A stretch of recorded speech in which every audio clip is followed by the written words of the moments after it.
मेरे साथी नितिन गडकरी जी, हरियाणा के मुख्यमंत्री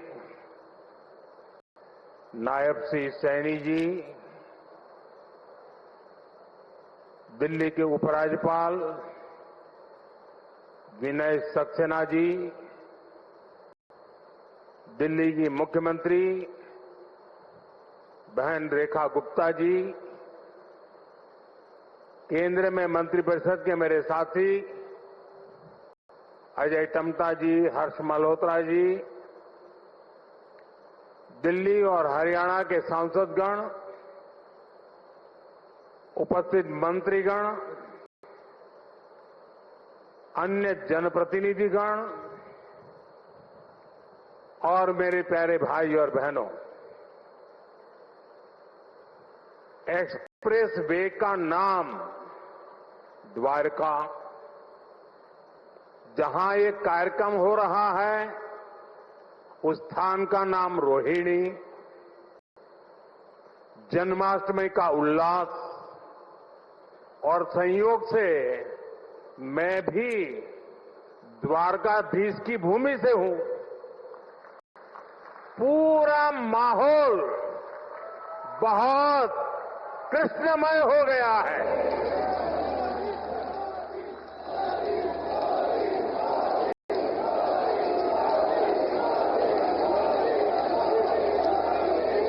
साथियों, अगस्त का ये महीना आजादी के रंग में, क्रांति के रंग में रंगा होता है। आजादी के इसी महोत्सव के बीच आज देश की राजधानी दिल्ली देश में हो रही विकास क्रांति की साक्षी बन रही है। थोड़ी देर पहले दिल्ली को द्वारका एक्सप्रेसवे और अर्बन एक्सटेंशन रोड की कनेक्टिविटी मिली है। इससे दिल्ली के, गुरुग्राम के, पूरे एनसीआर के लोगों की सुविधा बढ़ेगी। दफ्तर आना जाना, फैक्ट्री आना जाना और आसान होगा। सभी का समय बचेगा। जो व्यापारी, कारोबारी वर्ग है, जो हमारे किसान हैं, उनको विशेष लाभ होने वाला है। दिल्ली एनसीआर के सभी लोगों को इस आधुनिक सड़कों के लिए, आधुनिक इंफ्रास्ट्रक्चर के लिए बहुत बहुत बधाई देता हूं। साथियों, परसों 15 अगस्त को लाल किले से मैंने देश की अर्थव्यवस्था, देश की आत्मनिर्भरता और देश के आत्मविश्वास पर विश्वास से बात की है। आज का भारत क्या सोच रहा है, उसके सपने क्या है, संकल्प क्या है, ये सब कुछ आज पूरी दुनिया अनुभव कर रही है। और साथियों, दुनिया जब भारत को देखती है, परखती है, तो उसकी पहली नजर हमारी राजधानी पर पड़ती है, हमारी दिल्ली पर पड़ती है। इसलिए दिल्ली को हमें विकास का ऐसा मॉडल बनाना है जहां सभी को महसूस हो कि हां, ये विकसित होते भारत की राजधानी है। साथियों, बीते 11 साल से केंद्र में भारतीय जनता पार्टी की सरकार ने इसके लिए अलग अलग स्तरों पर निरंतर काम किया है। अब जैसे कनेक्टिविटी का विषय ही है, दिल्ली एनसीआर की कनेक्टिविटी में बीते दशक में अभूतपूर्व सुधार हुआ है। यहां आधुनिक और चौड़े एक्सप्रेसवे हैं। दिल्ली एनसीआर मेट्रो नेटवर्क के मामले में दुनिया के सबसे बड़े नेटवर्क इलाकों में से एक है। यहां नमो भारत जैसा आधुनिक रैपिड रेल सिस्टम है। यानी बीते 11 वर्षों में दिल्ली एनसीआर में आना जाना पहले के मुकाबले आसान हुआ है। साथियों, दिल्ली को बेहतरीन शहर बनाने का जो बीड़ा हमने उठाया है वो निरंतर जारी है। आज भी हम सभी इसके साक्षी बने हैं। द्वारका एक्सप्रेस वे हो या फिर अर्बन एक्सटेंशन रोड, दोनों सड़कें शानदार बनी है। पेरिफेरल एक्सप्रेसवे के बाद अब अर्बन एक्सटेंशन रोड से दिल्ली को बहुत मदद मिलने वाली है। साथियों, अर्बन एक्सटेंशन रोड की एक और विशेषता है, ये दिल्ली को कूड़े के पहाड़ों से भी मुक्त करने में मदद कर रही है। अर्बन एक्सटेंशन रोड को बनाने में लाखों टन कचरा काम में लाया गया है। यानी कूड़े के पहाड़ को कम करके उसे वेस्ट मटेरियल का इस्तेमाल सड़क बनाने में किया गया है और वैज्ञानिक तरीके से किया गया है।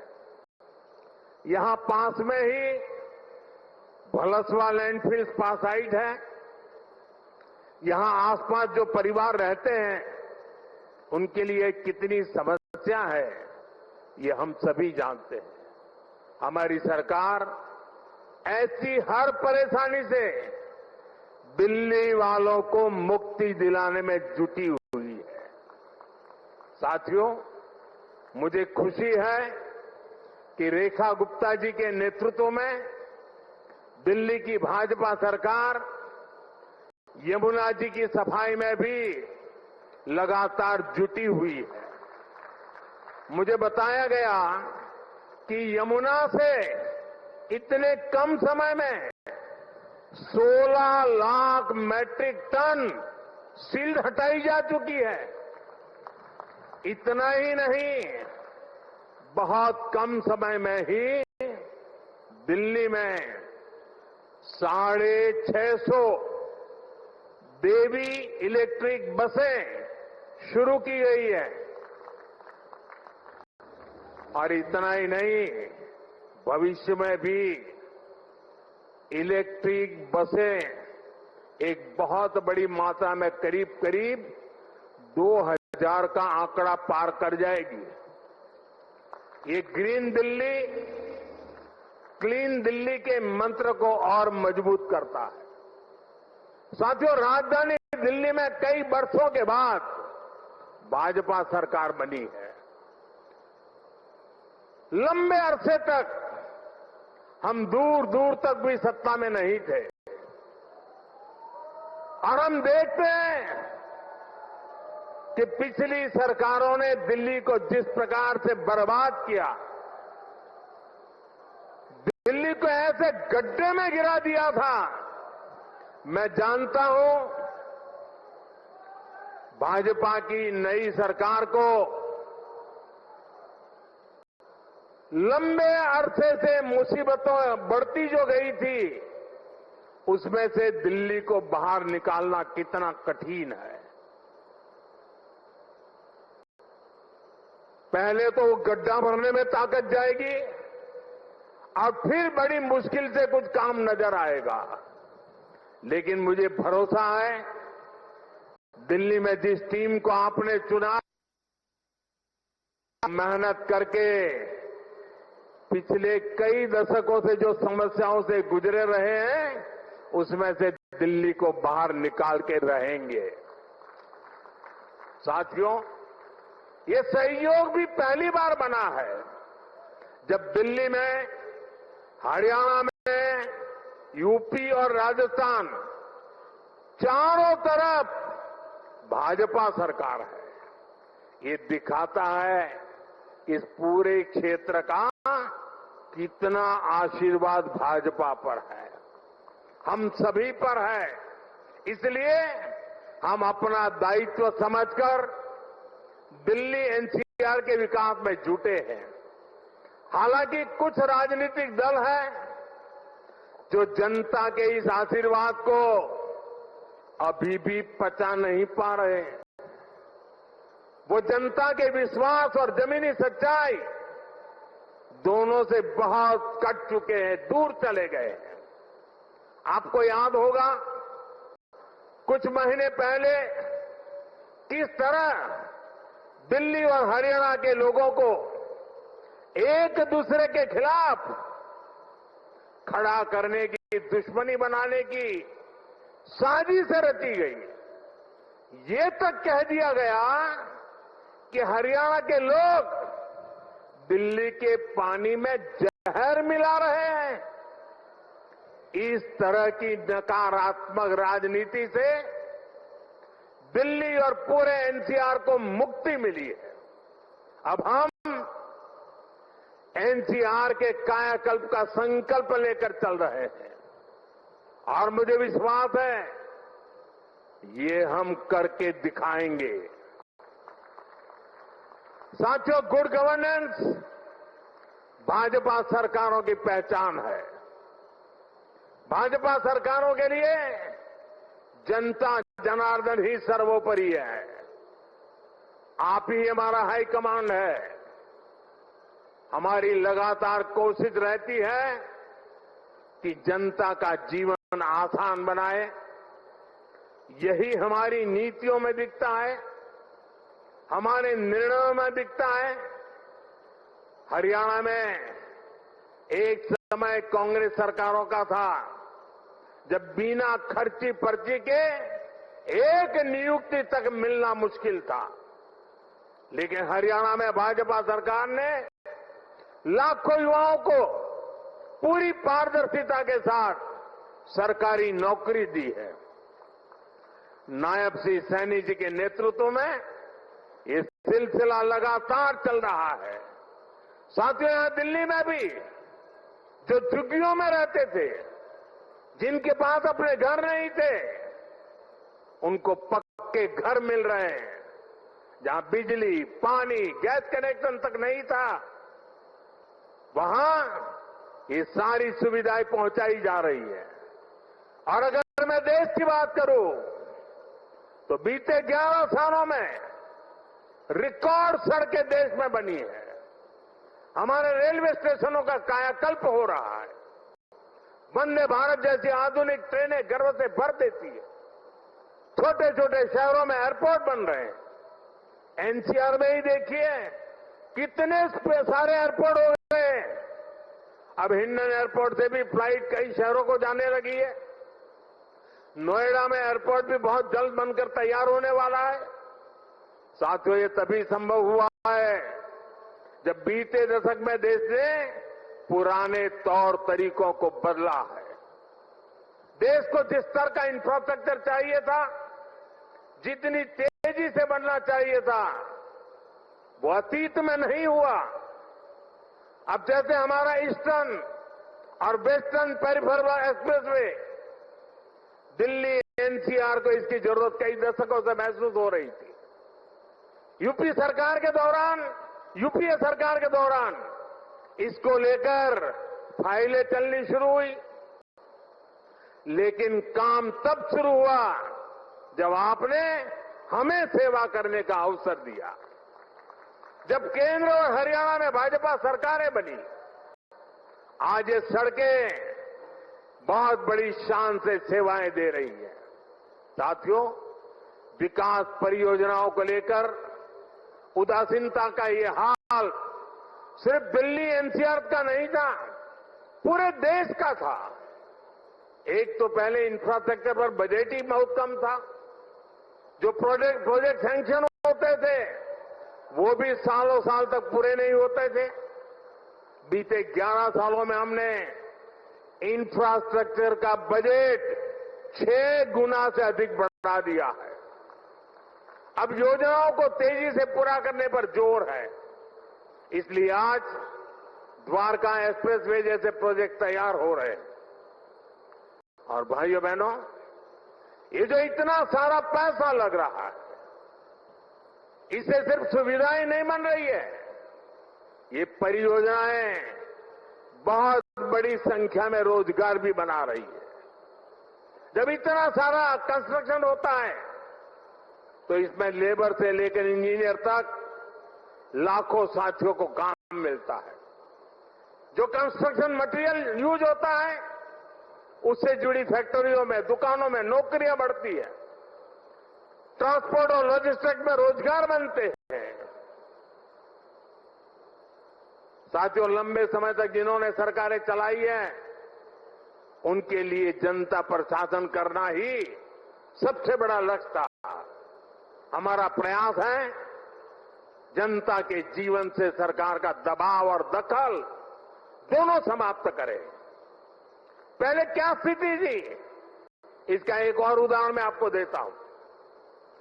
दिल्ली में, ये सुनकर के आप चौंक जाएंगे, दिल्ली में हमारे जो स्वच्छता मित्र हैं, साफ सफाई के काम में जुटे साथी हैं, ये सभी दिल्ली में बहुत बड़ा दायित्व निभाते हैं। सुबह उठते ही पहले उनको थैंक यू करना चाहिए। लेकिन पहले की सरकारों ने इन्हें भी जैसे अपना गुलाम समझ रखा था। मैं इन छोटे छोटे मेरे सफाई में बंधुओं की बात कर रहा हूं। ये जो लोग सर पे संविधान रख करके नाचते हैं ना, वो संविधान को कैसे कुचलते थे, वे बाबा साहब की भावनाओं को कैसे दगा देते थे, मैं आज वो सच्चाई आपको बताने जा रहा। आप, मैं कहता हूं, सुनकर सन्न रह जाएंगे।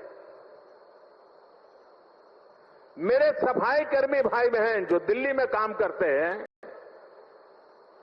उनके लिए एक खतरनाक कानून था इस देश में।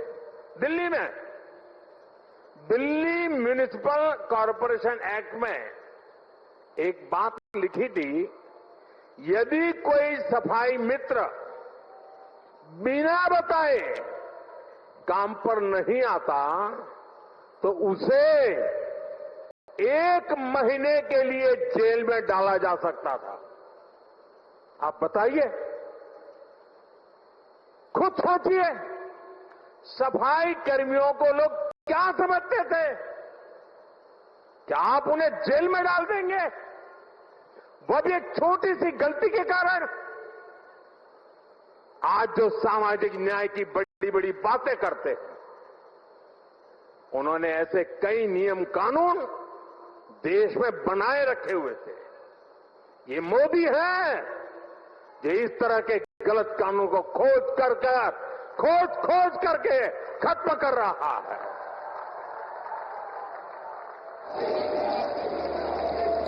हमारी सरकार है तो सैकड़ों कानूनों को समाप्त कर चुकी है और ये अभियान लगातार जारी है। साथियों, हमारे लिए रिफॉर्म का मतलब है सुशासन का विस्तार। इसलिए हम निरंतर रिफॉर्म पर बल दे रहे हैं। आने वाले समय में हम अनेक बड़े बड़े रिफॉर्म्स करने वाले हैं ताकि जीवन भी और बिजनेस भी सब कुछ और आसान हो। साथियों, इसी कड़ी में अब जीएसटी में नेक्स्ट जनरेशन रिफॉर्म होने जा रहा है। इस दिवाली जीएसटी रिफॉर्म से डबल बोनस, देशवासियों को मिलने वाला है।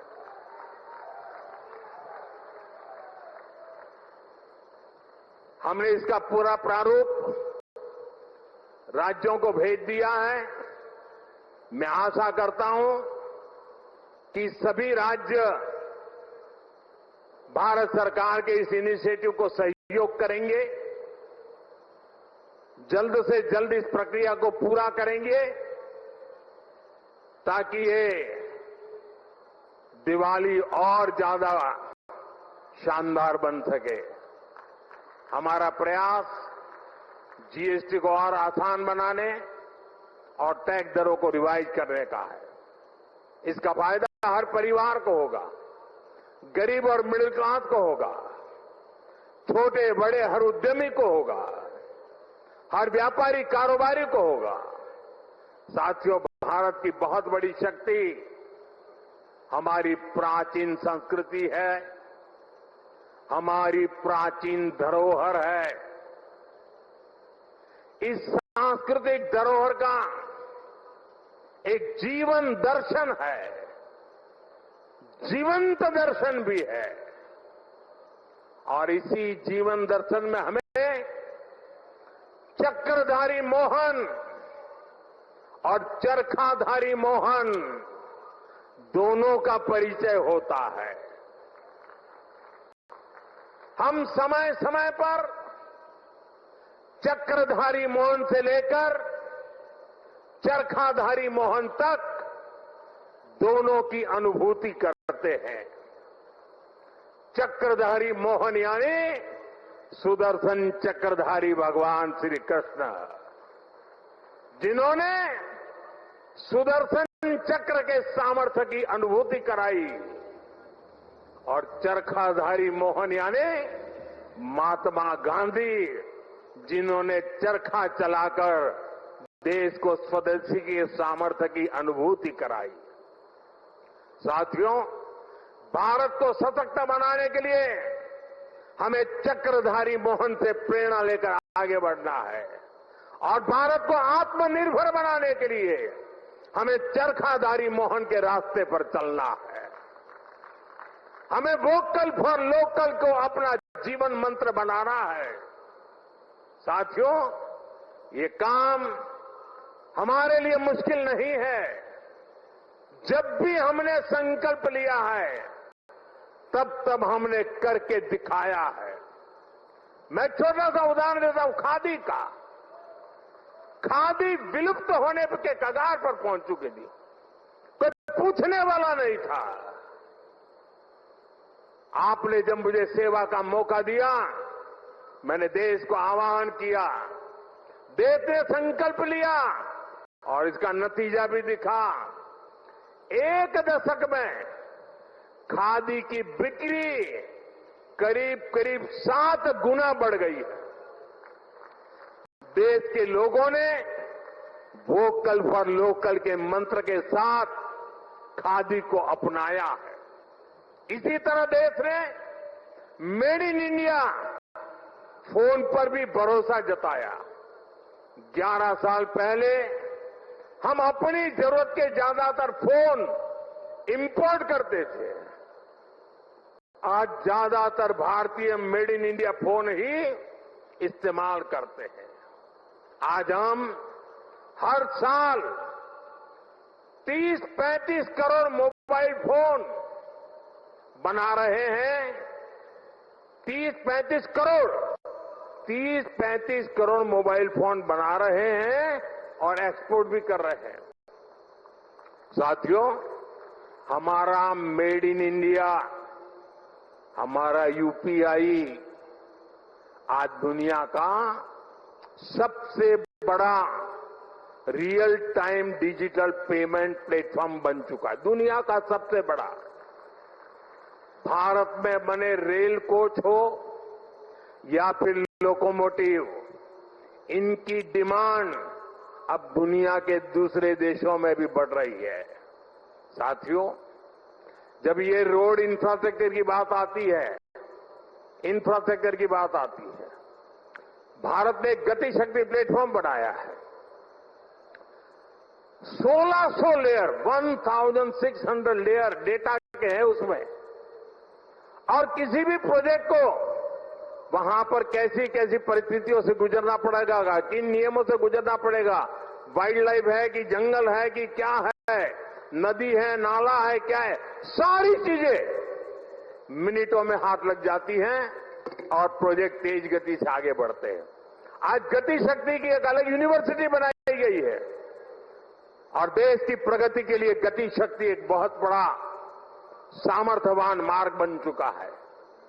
साथियों, एक दशक पहले तक हम खिलौने तक बाहर से इंपोर्ट करते थे, लेकिन हम भारतीयों ने संकल्प लिया वोकल फॉर लोकल का, तो ना सिर्फ बड़ी मात्रा में खिलौने भारत में ही बनने लगे, लेकिन बल्कि आज हम दुनिया के 100 से ज्यादा देशों को खिलौने निर्यात भी करने लगे। साथियों, इसलिए मैं फिर आप सभी से, सभी देशवासियों से आग्रह करूंगा, भारत में बने सामान पर हम भरोसा करें।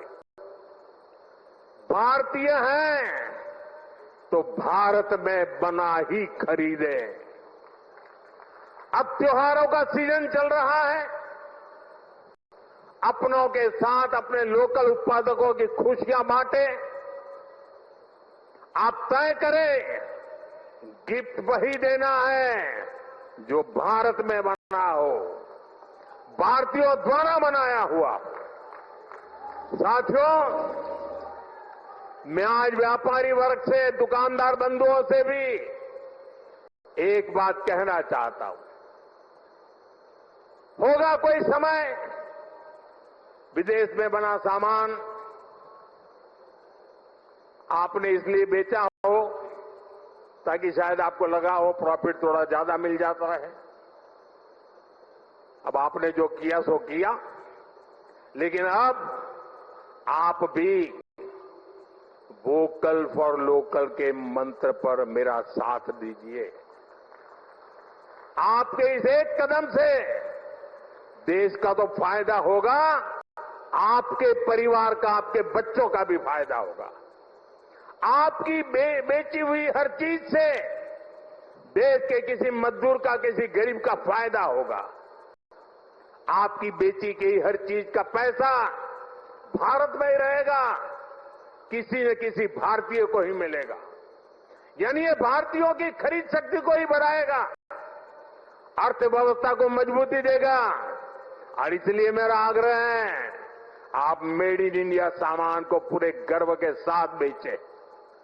साथियों, दिल्ली आज एक ऐसी राजधानी बन रही है जो भारत के अतीत का भविष्य के साथ साक्षात्कार भी कराती है।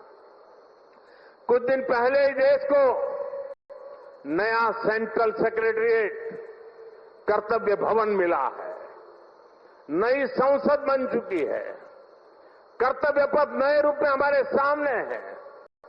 भारत मंडपम और यशोभूमि जैसे आधुनिक कॉन्फ्रेंस सेंटर का दिल्ली की शान बढ़ा रहे हैं। ये दिल्ली को बिजनेस के लिए, व्यापार कारोबार के लिए बेहतरीन स्थान बना रहे हैं। मुझे विश्वास है इन सभी के सामर्थ्य और प्रेरणा से हमारी दिल्ली दुनिया की बेहतरीन राजधानी बनकर उभरेगी। इसी कामना के साथ एक बार फिर इन सभी विकास कार्यों के लिए आप सबको, दिल्ली को, हरियाणा को, राजस्थान को, उत्तर प्रदेश को, पूरे इस क्षेत्र का विकास होने जा रहा है। मैं बहुत बहुत शुभकामनाएं देता हूं, बहुत बहुत बधाई देता हूं। आप सबका बहुत बहुत धन्यवाद। सज्जनों, आइए खड़े होकर करतल ध्वनि के साथ आभार व्यक्त करें ऐसे युग प्रवर्तक नेतृत्व को, माननीय प्रधानमंत्री श्री नरेंद्र मोदी जी को, जिनकी दूरदृष्टि और युगांतरकारी नीतियों की वजह से आज भारत तेजी के साथ विकसित भारत बनने की ओर अग्रसर है। ऐसे यशस्वी प्रधानमंत्री माननीय